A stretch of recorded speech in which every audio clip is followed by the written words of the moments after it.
Assalamualaikum warahmatullahi wabarakatuh. Selamat pagi semuanya.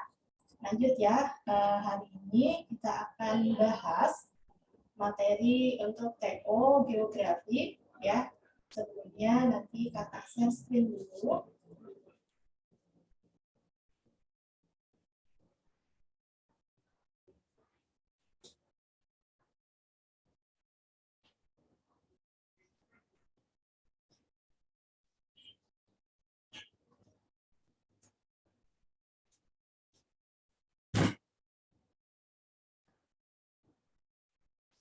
Oke, sudah terlihat ya untuk soalnya.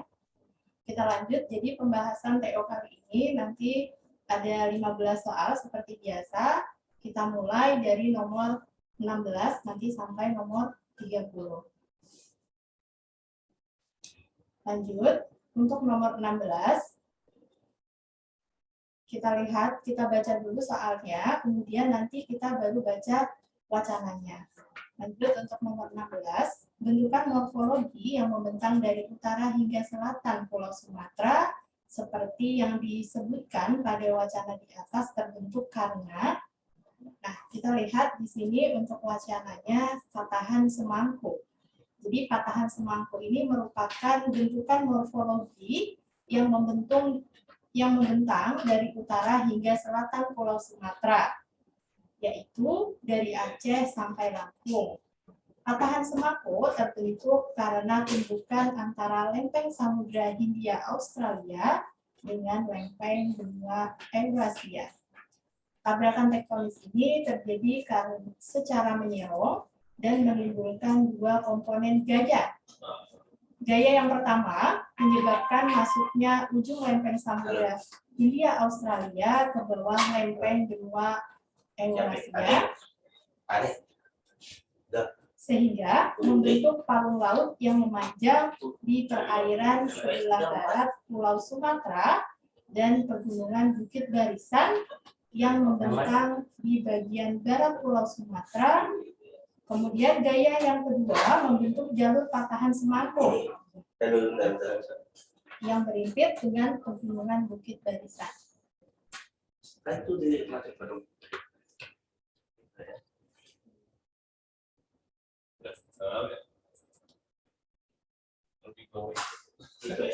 Maksudnya nggak apa-apa.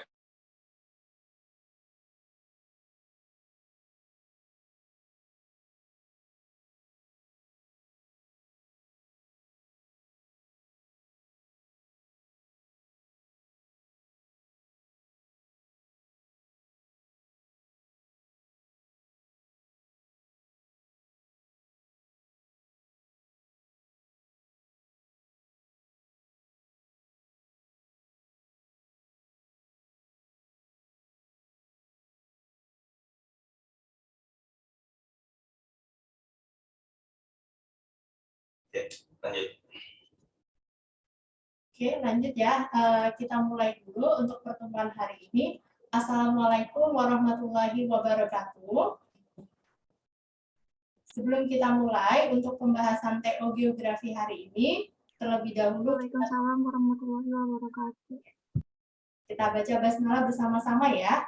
Bismillahirrahmanirrahim. Oke, sudah siap semua ya. Jadi untuk hari ini kita bahas TO Geografi dari nomor 16 sampai 30. Kita mulai dari nomor 16. Jadi kalau misal ada soal seperti ini, ya lebih baik nanti kalian baca soalnya terlebih dahulu gitu. Sehingga nanti ketika membaca teks atau wacana yang ditampilkan itu lebih memahami arah soalnya kemana. Kita bahas dulu, kita baca dulu untuk nomor 16. Bentukan morfologi yang membentang dari utara hingga ke selatan Pulau Sumatera seperti yang disebutkan pada wacana di atas terbentuk karena adanya, kita lihat wacananya, patahan semangkuk. Jadi patahan semangkuk ini merupakan morfologi yang membentang dari utara hingga ke selatan Pulau Sumatera, yaitu dari Aceh sampai Lampung. Patahan Semangko terbentuk karena tumbukan lempeng Samudra Hindia Australia dengan lempeng benua Eurasia. Tabrakan tektonis ini terjadi secara menyerong dan menimbulkan dua komponen gaya. Gaya yang pertama menyebabkan masuknya ujung lempeng Samudra Hindia Australia ke bawah lempeng benua Eurasia, sehingga membentuk palung laut yang memanjang di perairan sebelah barat Pulau Sumatera dan pegunungan Bukit Barisan yang membentang di bagian barat Pulau Sumatera. Nah, gaya yang kedua membentuk jalur patahan Semangko yang berhimpit dengan pegunungan Bukit Barisan.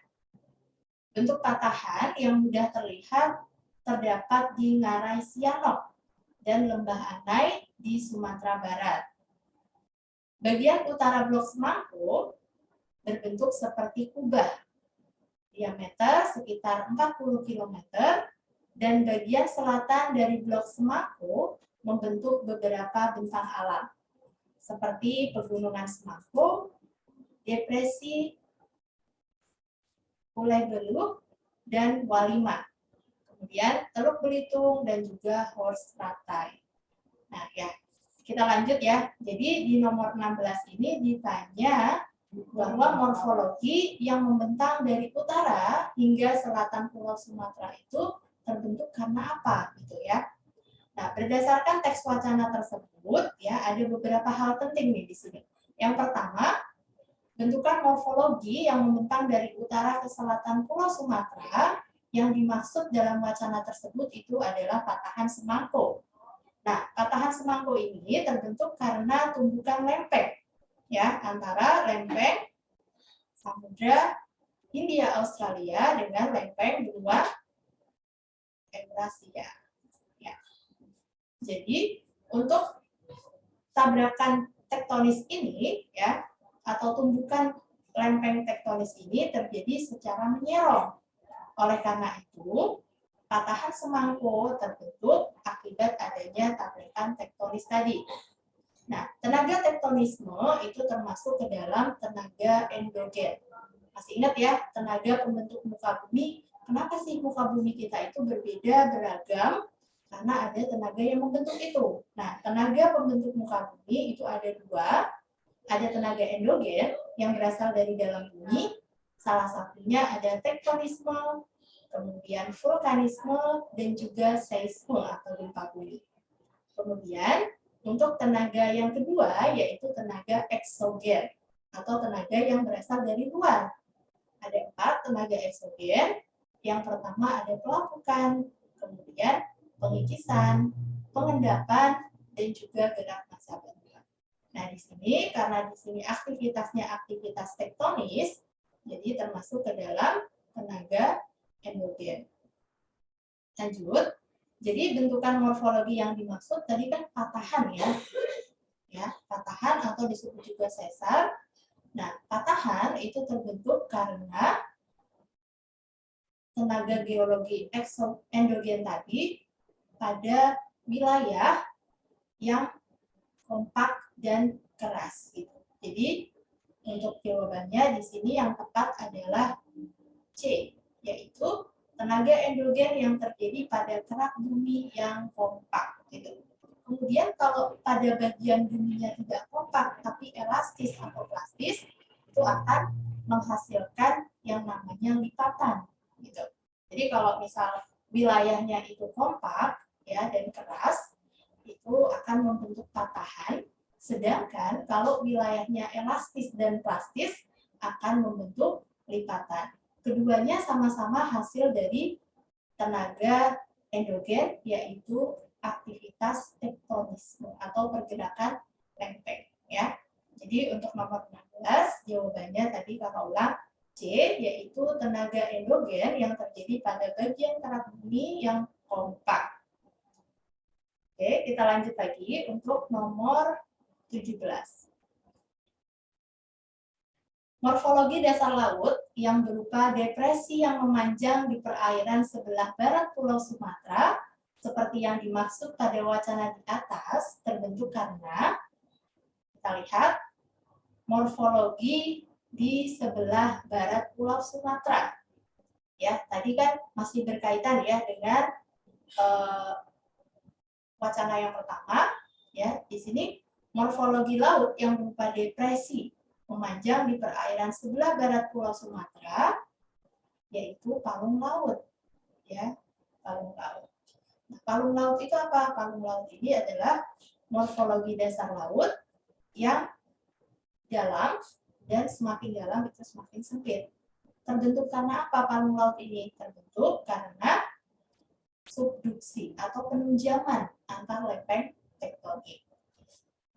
Nah, di sini untuk di palung lautnya itu tadi ya, ada di sebelah barat Pulau Sumatera hingga sampai ke Palu Jawa gitu. Nah, terbentuk karena tadi adanya aktivitas atau gerakan tektonisme yang saling mendekat atau disebut juga konvergen. Sehingga kedua lempeng tersebut terjadi penunjaman atau subduksi tadi membentuk palung laut. Nah, di sini penunjamannya atau tumbukan lempengnya itu terjadi antara lempeng Hindia Australia dan lempeng Eurasia. Jadi untuk nomor 17, jawaban yang tepat adalah subduksi antar lempeng tektonik. Ya, subduksi itu apa tadi? Penunjaman atau terjadi tumbukan lempeng. Oke, kita lanjut ya. Nomor 18.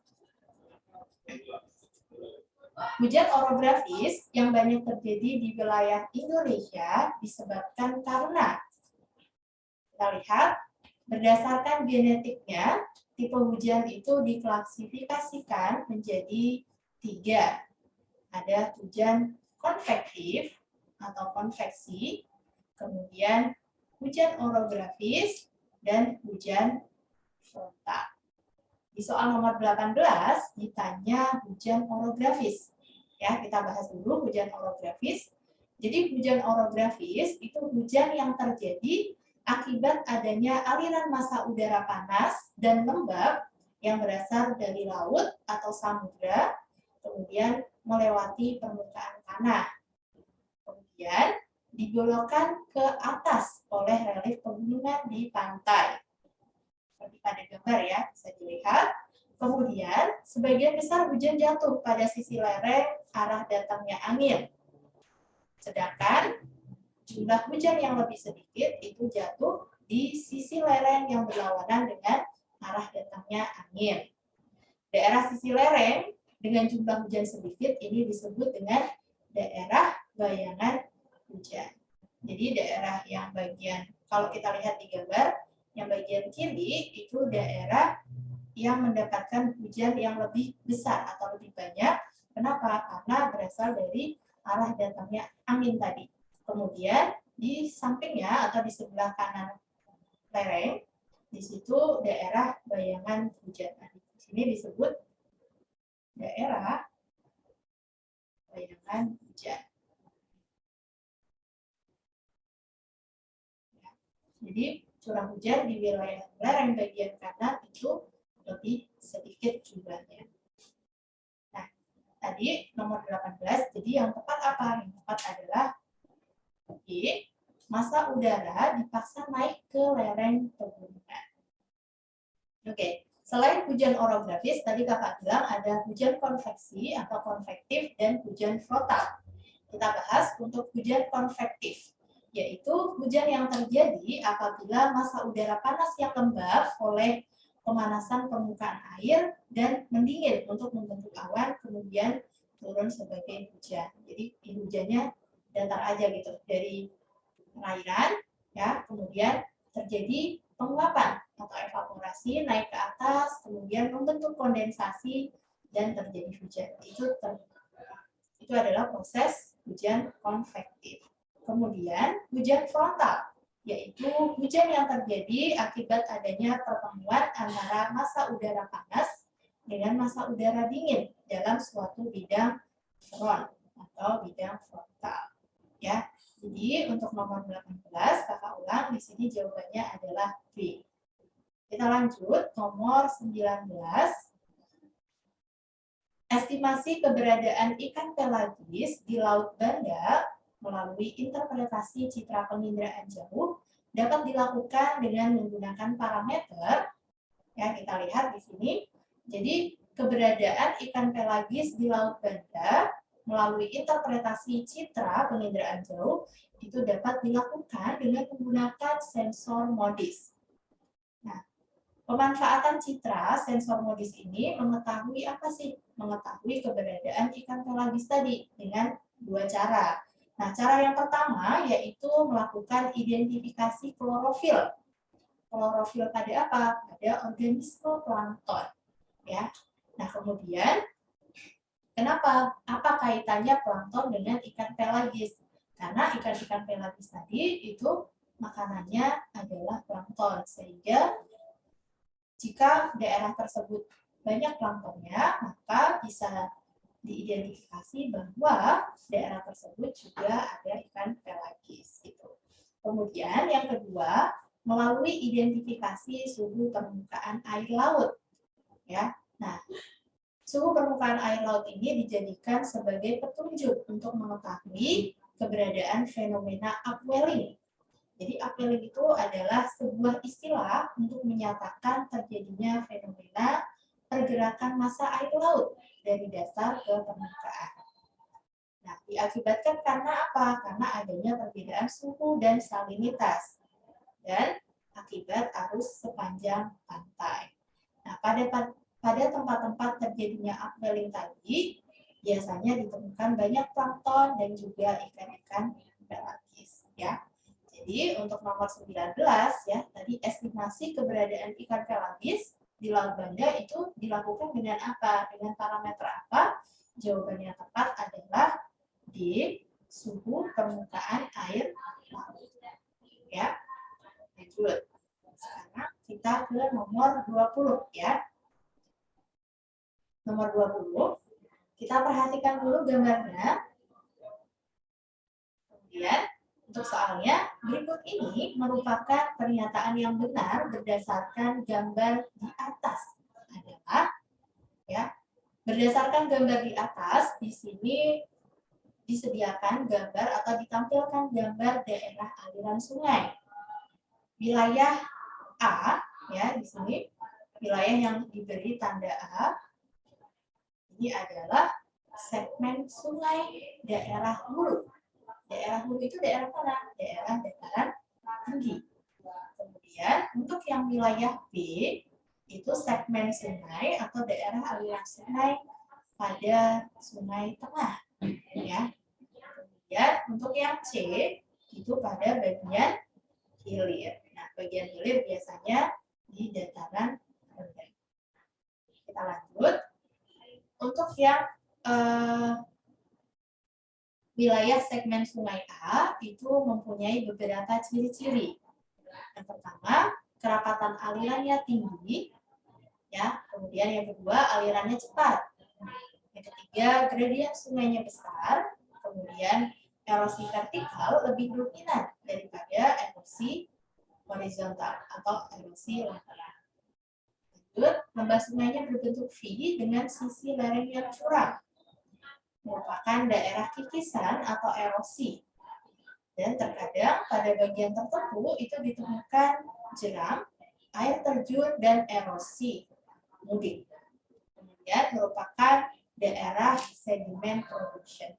Jadi itu ciri-ciri dari sungai bagian hulu.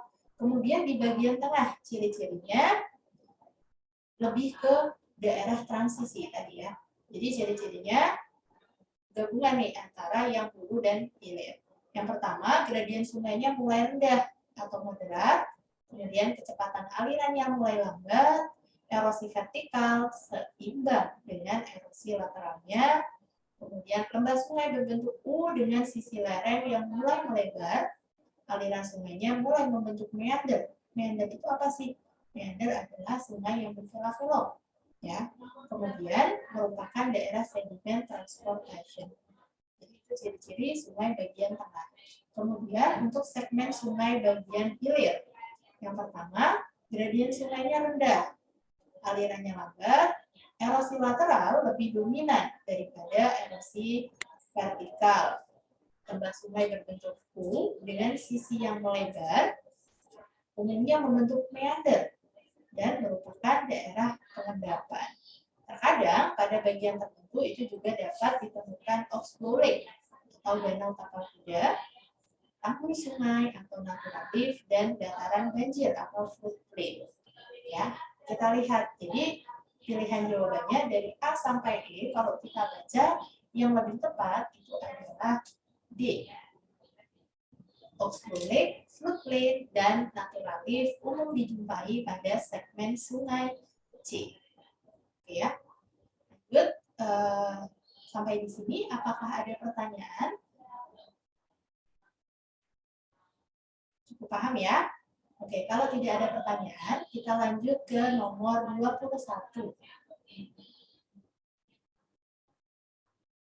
21, industri yang mengolah bahan mentah tertentu dan menghasilkan produk dengan volume yang lebih kecil daripada bahan mentahnya, sebaiknya memilih lokasi yang berorientasi pada ketersediaan.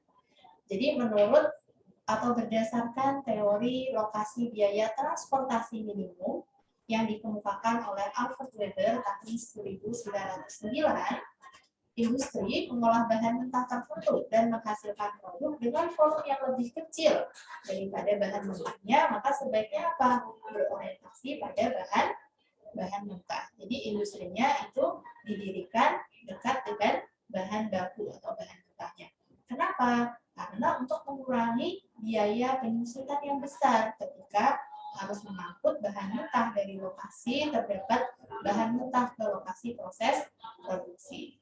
Ya, dalam hal ini contohnya tadi pabrik. Contohnya apa sih lokasi industri yang berorientasi pada bahan mentah? Contoh pabrik keju gitu ya.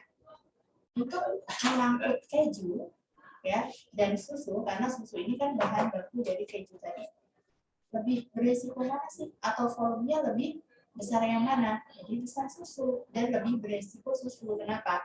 Karena susu cepat basi, jadi resiko rusaknya itu akan lebih tinggi daripada keju tadi. Jadi lebih mudah mengangkut keju daripada mengangkut susunya.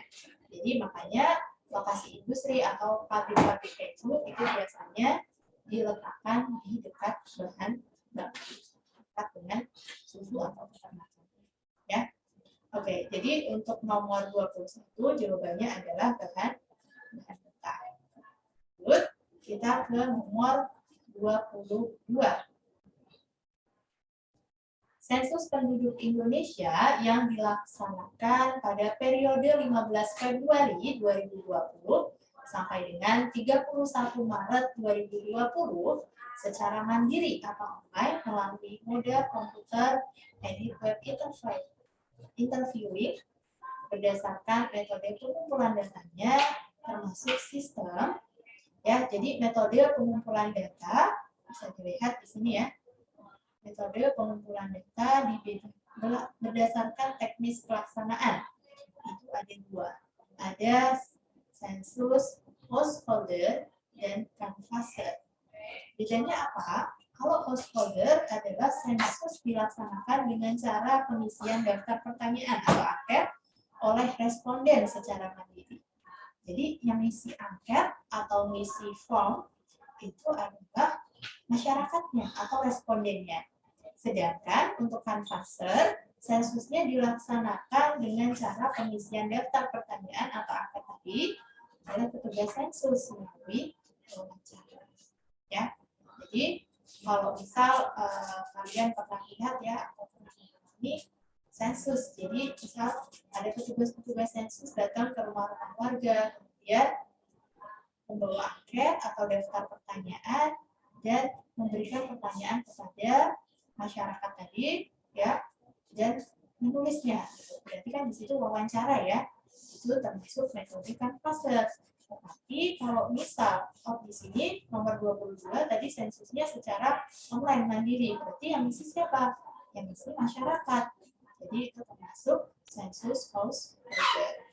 Ya, Atau bisa juga tidak online, tapi petugas hanya memberikan angkatnya saja, dibagi-bagikan, kemudian nanti dikumpulkan kembali yang isi penting warganya. Jadi itu tetap sensus householder, ya. Jadi di sini nomor 22 jawabannya adalah yang tepat A, householder. Kenapa? Karena tadi pengisian sensusnya atau angkatnya itu secara mandiri atau secara online. Oke, cukup paham ya? Kita lanjut ke nomor 23. Wilayah di Indonesia yang memiliki tingkat kerawanan yang tinggi terhadap bencana gempa bumi adalah, ya. Jadi secara geomorfologis Indonesia terletak pada dua jalur pegunungan muda, yaitu Sirkum-Mediterania dan Sirkum-Pasifik. Ya, kita garis bawah di sini Sirkum-Mediterania dan Sirkum-Pasifik. Nah, Sirkum-Mediterania nanti terdiri dari busur dalam dan busur luar. Yang termasuk busur dalam yaitu atau disebut juga busur vulkanis. Ada busur Sumatera Jawa, busur Kepulauan Nusa Tenggara, dan busur Banda. Sedangkan busur luar atau non vulkanis, ya, yaitu Pulau Simeulue, Pulau Nias, Kepulauan Mentawai, Pulau Enggano, dan pulau-pulau di bawah laut setelah selatan Pulau Jawa dan Kepulauan Nusa Tenggara. Ya, kemudian untuk Sirkum Pasifik terdiri dari jalur pegunungan api di Halmahera, Maluku Utara, Sulawesi, dan Kepulauan Samir Palau. Ya, jadi yang memanjang kalau kita lihat di sini di peta dari barat sampai ke arah selatan, terus kemudian ke timur, di sini itu adalah Sirkum Mediterania.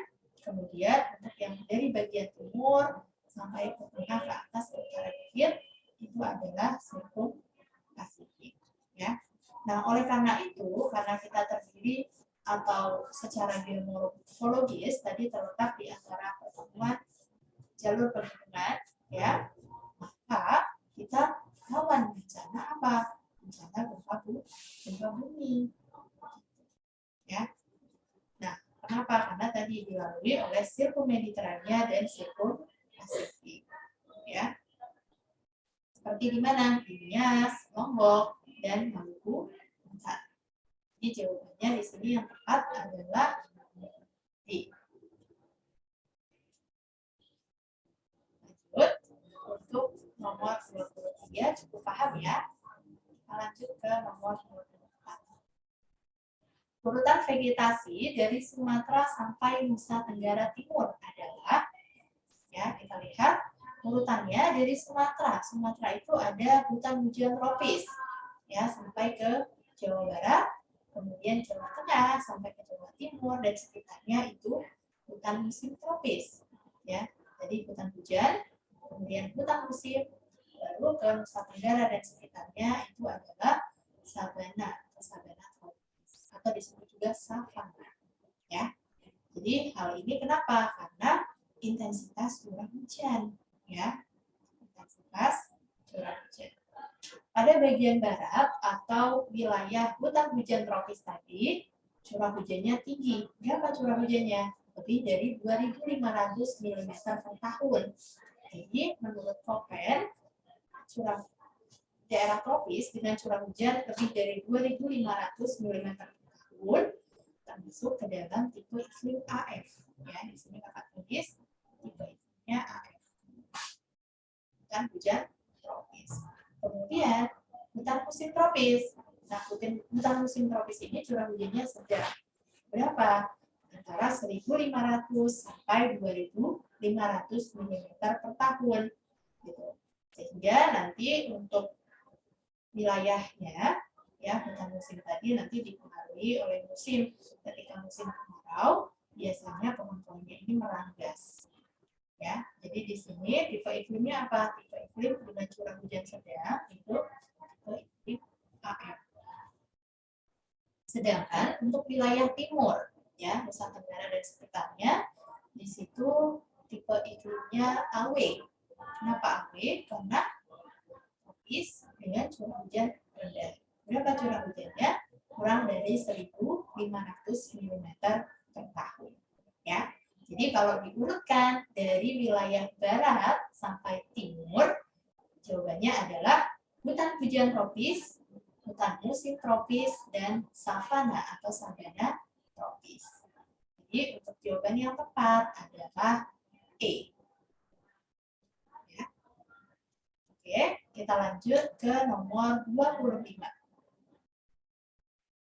Kita lihat ya, jadi kalau misalnya ada soal seperti ini, kita baca dulu soalnya. Seperti tadi di nomor 16. Kita lihat soalnya. Konsep esensial geografi yang digunakan untuk menyatakan hubungan spasial antara lokasi muara sungai Seine dengan lokasi kota yang dimaksud pada wacana di atas adalah, ya kita lihat di sini yang perlu kita garis bawah atau yang ditanya adalah konsep esensial geografi. Masih ingat ya, konsep esensial geografi ada 10. Kita baca dulu wacananya. Jadi di wacana ini nanti kita sudah bisa terfokus. Yang ditanya adalah konsep. Ya. Kita baca wacananya Paris. Jadi Paris merupakan ibu kota dari sebuah negara yang terletak di Eropa daratan, yaitu Prancis.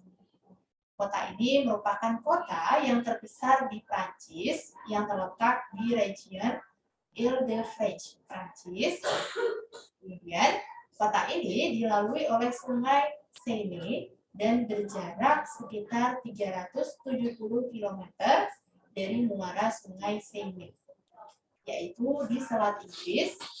Selain sebagai pusat pemerintahan, politik, dan ekonomi negara Prancis, Paris juga merupakan salah satu kota yang menjadi pusat bisnis, fashion, dan budaya terdepan di dunia. Ya.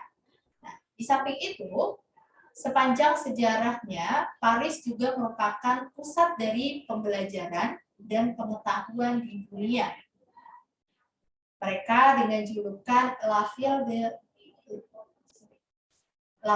des Lumières atau City of Light yang berarti kota cahaya. Gitu. Ini apa sih yang perlu kita garis bawah ya? Lokasi yang ditanya kan lokasi kota, ya, lokasi muara sungai Seine dengan lokasi kota. Berarti di sini kita lihat lokasinya mana? Kota ini dilalui oleh sungai Seine dan berjarak sekitar 370 km. Nah, itu ya.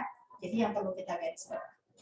Kita ingat lagi, di sini untuk pilihan jawabannya ada beberapa, ada lokasi absolut, lokasi relatif, lokasi jarak absolut, jarak relatif, dan keterjangkauan.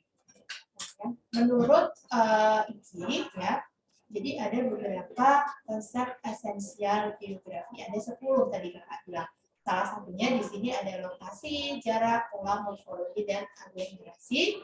Kemudian ada keterjangkauan, nilai kegunaan, interaksi, interdependensi, diferensiasi area, dan keterkaitan ruang. Ya, pas ya, ada 10. Kemudian, karena di sini yang ditanya konsep yang berhubungan dengan lokasi. Berarti kan konsep lokasi. Tetapi konsep lokasi di sini kalau kita lihat pada wacana tersebut adalah dari jarak 370 km.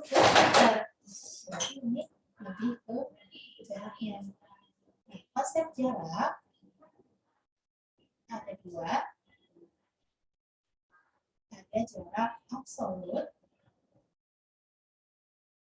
dan jarak relatif. Ya. Bedanya apa? Jarak absolut dan jarak relatif. Kalau jarak absolut itu dinyatakan dalam satuan jarak. Satuan jarak yang mutlak. Bisa kilometer, meter, ya, atau mil, dan lain-lain. Kemudian, kalau untuk jarak relatif, biasanya menggunakan satuan waktu.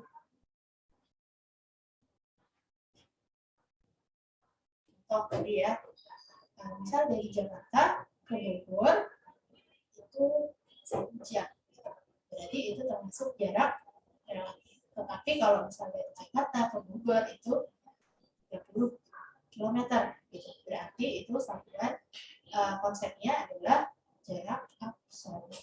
Nah, karena di sini tadi jaraknya disebutkan bahwa sekitar 370 km. Jadi yang tepat adalah konsep jarak absolut. Ya, jadi meskipun di situ ditanya lokasi, kamu jangan langsung terpaku. Oh, pasti konsep lokasi. Belum tentu ya. Jadi nanti dilihat dulu wacananya dengan baik. Karena di situ tadi di wacana tersebut dijelaskan bahwa kota tadi ya, kotanya dengan Sungai Sendeng itu berjarak sekitar 370 km. Jadi jawabannya adalah jarak absolut. Kita lanjut lagi, nomor 26. Proyeksi yang tepat digunakan untuk memetakan negara yang dimaksud pada wacana di atas adalah, ya. Jadi tadi kotanya apa sih? Kota Prancis di benua Eropa ya. Jadi proyeksi itu adalah suatu sistem untuk mengkonversi atau mentransformasi penampakan bumi dari bidang lengkung atau bidang geoid ataupun elipsoid ke bidang data. Jadi gimana caranya mengkonversi atau tadi ya memindahkan bumi ya permukaan bumi dari bidang geoid atau elipsoid ke bidang datar. Kenapa? Karena peta itu adalah gambaran permukaan bumi pada bidang datar. Ya, jadi nanti diperlukan juga adanya proyeksi. Nah, teknik mengkonversi tadi dari bidang geoid ke bidang datar itu tadi disebut proyeksi ya. Nah, proyeksi ada berapa sih? Ada beberapa. Kita lihat dulu. Jadi berdasarkan bidang proyeksinya, ya, berdasarkan bidang proyeksi di sini tulis berdasarkan bidangnya. Proyeksi ada 3. Ada proyeksi azimutal, silinder, dan kerucut. Nah, proyeksi azimutal itu bidangnya apa? Bidangnya datar. Ya. Kemudian silinder, berarti bidangnya tabung atau silinder. Kemudian kerucut, berarti bidangnya kerucut segitiga. Ya. Untuk azimutal disebut juga zenital, ya. Silinder atau silindrikal, dan kerucut disebut juga konikal. Kita lanjut lagi, itu berdasarkan bidang. Tadi proyeksi ada 3 ya, azimutal, silinder, dan kerucut. Kemudian ada juga bidang proyeksi berdasarkan sumbu bumi terhadap sumbu aksisnya. Ya. Sumbu bumi terhadap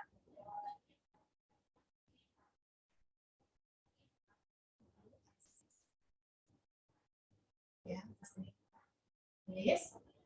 Ada 3 juga sama. Ada normal, kemudian transversal, dan oblik. Ya. Kalau normal berarti biasa ya, datar, kemudian transversal itu tegak lurus ya. Jadi berdiri terbalik atau tegak dengan yang normal tadi, terus oblik itu miring ya. Kita lanjut. Jadi untuk yang pertama tadi di bidang proyeksi berdasarkan bidangnya ada azimutal. Azimutal ini cocok untuk memproyeksikan daerah lintang tinggi. Daerah lintang tinggi daerah mana? Daerah kutub dan sekitarnya. Ya. Kemudian silinder. Ya, silinder itu cocok untuk memproyeksikan daerah lintang rendah. Ya, lintang rendah itu daerah-daerah dekat dengan garis ekuator atau garis khatulistiwa. Lanjut, yang ketiga ada kerucut. Kalau untuk kerucut sendiri itu cocok untuk memproyeksikan daerah lintang sedang. Jadi lintang sedang itu berapa? Sekitar 45 derajat ya. Karena paling ujung, paling tinggi itu di kutub 90 derajat dan paling rendah itu 0 derajat di garis khatulistiwa. Jadi lintang sedang itu sekitar di antara 45 derajat ya, sekitar. Nah, daerah yang di lintang 45 derajat contohnya apa sih? contoh negara-negara di benua Eropa, kemudian Selandia Baru ya ataupun Australia itu cocok bisa juga menggunakan apa tadi proyeksi terukur. Lanjut. Jadi itu berdasarkan bidang. Kemudian nanti untuk berdasarkan sumbu aksis, sumbu bumi terhadap aksisnya nanti bisa dilihat aja. Jadi wilayahnya kira-kira terlihat nggak atau bisa nggak diamati dengan bidang-bidang tersebut ya. Oke, kita lanjut. Jadi karena proyeksi yang ditanya adalah untuk memetakan negara yang dimaksud. Tadi negaranya apa sih? Negara Prancis ya, atau Paris ya, Prancis. Nah kemudian kotanya kan Paris. Nah di situ kan di benua Eropa. Benua Eropa di mana? Di lintang sedang. Berarti paling cocok adalah vertikal. Jadi jawabannya adalah E. Oke. Kalau Indonesia cocoknya yang mana? Cocoknya adalah menggunakan bidang proyeksi sinusoid. Oke, kita lanjut untuk nomor 27. Gejala pemanasan global yang berlangsung saat ini disebabkan oleh banyak faktor. Untuk kasus di Indonesia, terutama disebabkan oleh ya pemanasan global atau global warming. Di Indonesia disebabkan karena apa sih? Gitu kan ya. Jadi pemanasan global atau global warming tadi merupakan fenomena yang ditimbulkan oleh pemanasan jangka panjang pada suatu sistem iklim di bumi. Ya, diamati sejak periode praindustri ya antara tahun 1850 sampai 1900. Kenapa? Karena aktivitas manusia.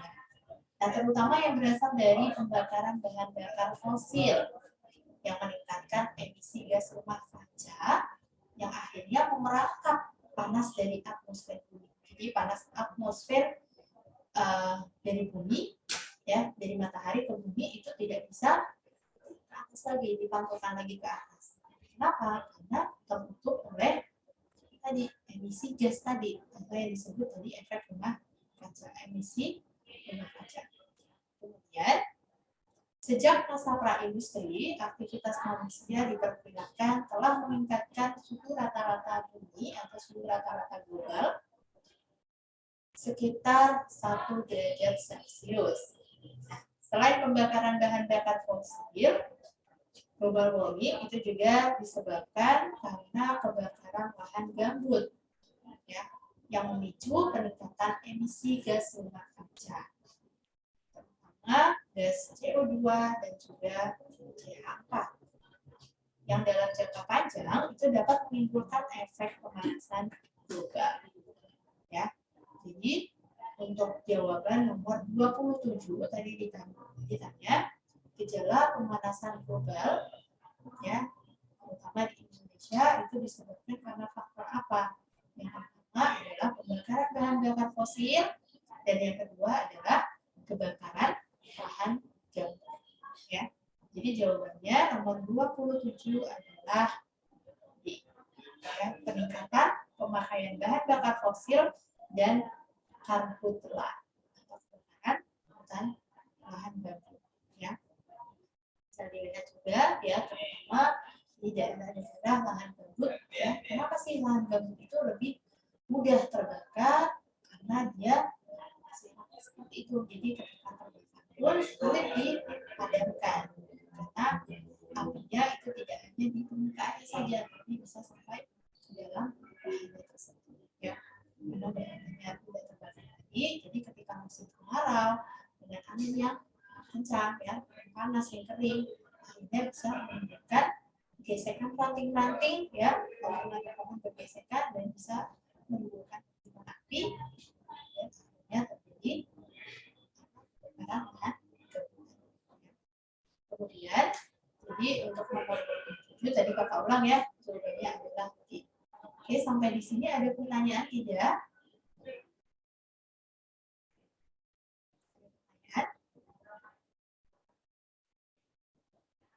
Tidak ada? Kalau tidak ada, kita lanjut ya, nomor 28. Ada interaksi antara desa dengan kota, ada wilayah-wilayah yang kekuatan hubungannya biasanya terkait dengan jarak ke pusat kota atau desa. Wilayah yang kurang lebih memiliki kekuatan hubungan yang sama antara desa dan kota adalah, ya, jadi di sini berdasarkan teori zona interaksi desa kota, ya, wilayah yang kurang lebih memiliki kekuatan hubungan yang sama antara desa dengan kota adalah wilayah rural urban ring. Kenapa? Karena wilayah rural urban ring ini merupakan suatu jalur daerah yang terletak antara daerah kota dan daerah desa dan ditandai dengan penggunaan tanah campuran, ya, atau disebut juga jalur batas desa kota. Nah, penggunaan tanah campuran ini terjadi karena adanya kekuatan hubungan yang relatif sama tadi antara desa dengan kota. Kita lihat sih, untuk zona interaksi desa kota, selain rural urban ring tadi ada apa saja? Ya, bisa dilihat di sini gambarnya di bagian paling tengah di situ ya, ada city atau kotanya. Kemudian di sampingnya ada daerah suburban atau daerah perkotaan, daerah perkotaan. Lanjut, ada suburban ring atau daerah jalur tepi subdaerah. Lanjut, di sampingnya lagi, yang keempat, ada urban ring, yaitu jalur tepi daerah perkotaan paling luar. Lanjut, di sampingnya, di nomor 5, itu ada rural urban ring, atau jalur batas desa kota. Dan yang paling ujung, ya, di situ ada rural atau pedesaan. Jadi di antara city atau kotanya tadi dengan rural itu ada beberapa zona-zona tadi.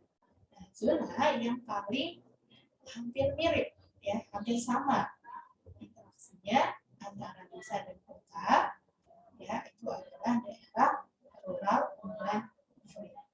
Jadi jawabannya tepat adalah C, wilayah rural urban ring. Ya, jadi nomor 28 C. Kita lanjut lagi, nomor 29. Energi matahari berpotensi dikembangkan sebagai sumber energi alternatif di Indonesia. Karena, ya, jadi energi matahari itu berpotensi dikembangkan sebagai sumber energi alternatif di Indonesia karena intensitas sinar matahari di Indonesia yang tinggi. Ya, adapun yang menjadi penyebab Indonesia memiliki intensitas sinar matahari yang tinggi itu yang pertama secara astronomis, ya. Secara astronomis Indonesia itu terletak pada 6 derajat lintang utara sampai 11 derajat lintang selatan dan 95 derajat bujur timur sampai 141 derajat bujur timur. Ya. Jadi karena letak secara astronomis inilah maka Indonesia terletak di daerah ekuator atau daerah khatulistiwa. Sehingga sudut datang sinar matahari itu dapat mencapai kurang lebih 90 derajat.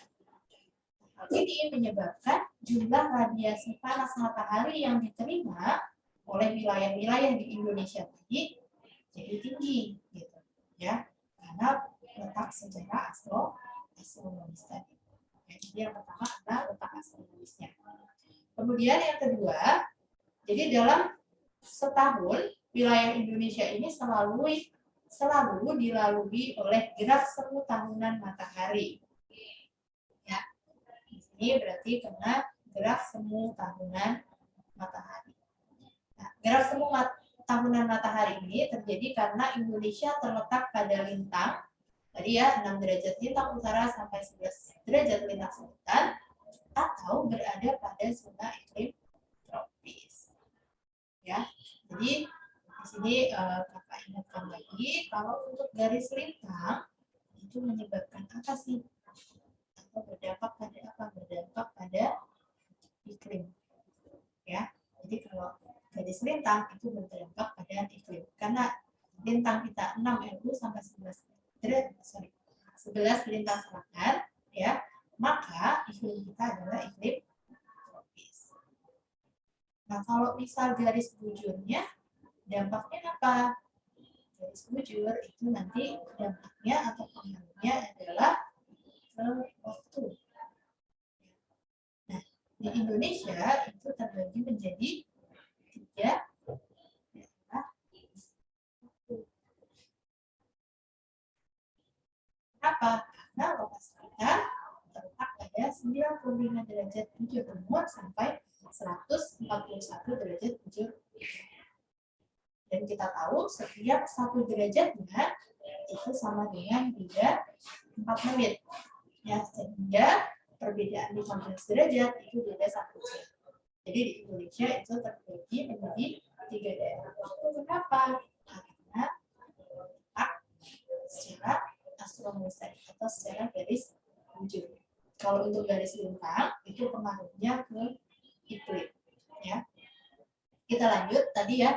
Dalam setahun Indonesia dilalui gerak semu tahunan matahari karena kita terletak pada 6 derajat lintang utara sampai 11 derajat lintang selatan. Nah, hal ini mengakibatkan energinya wilayah-wilayah Indonesia ini sering mendapatkan paparan radiasi sinar matahari. Ya. Oleh karena itu,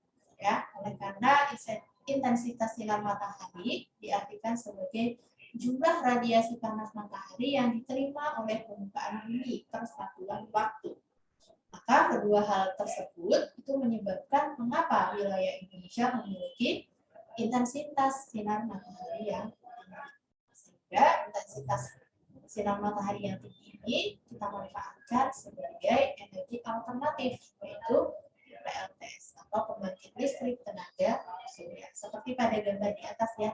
Nah, kalau misal kalian pernah lihat ya di jalan-jalan atau di halte itu suka ada panel surya.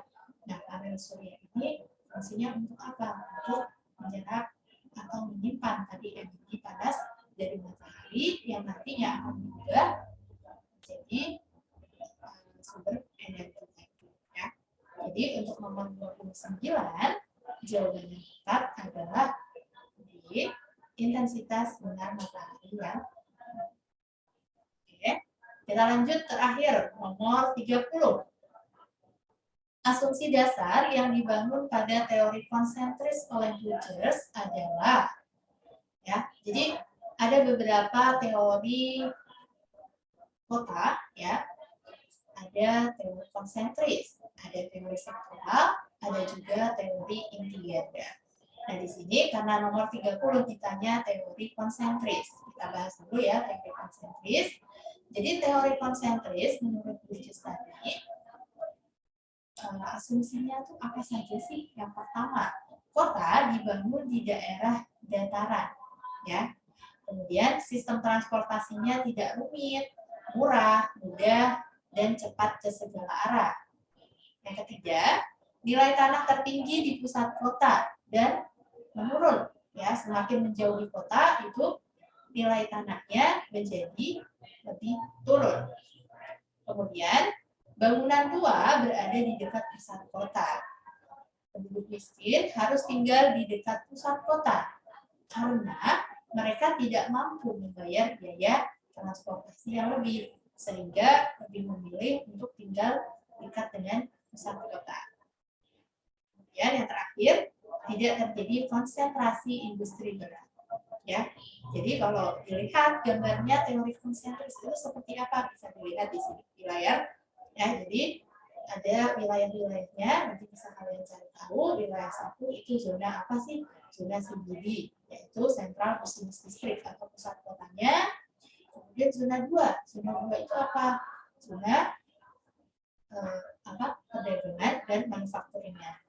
Terus zona ketiga, zona apa? Zona pemukiman kelas 3. Yang keempat, zona pemukiman kelas 5. Dan yang kelima itu zona pemukiman kelas 3. Nah, tadi ya kalau kita lihat tadi orang-orang ya dengan kondisi ekonomi rendah itu lebih memilih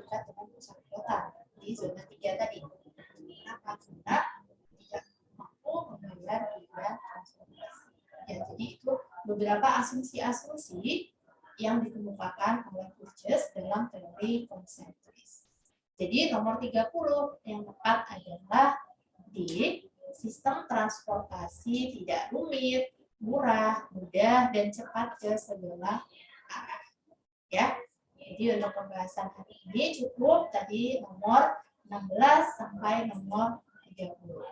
Sekarang kita beri waktu untuk ada yang bertanya untuk sesi tanya. Apakah ada pertanyaan atau ada yang masih bingung dari pembahasan tadi? Silakan.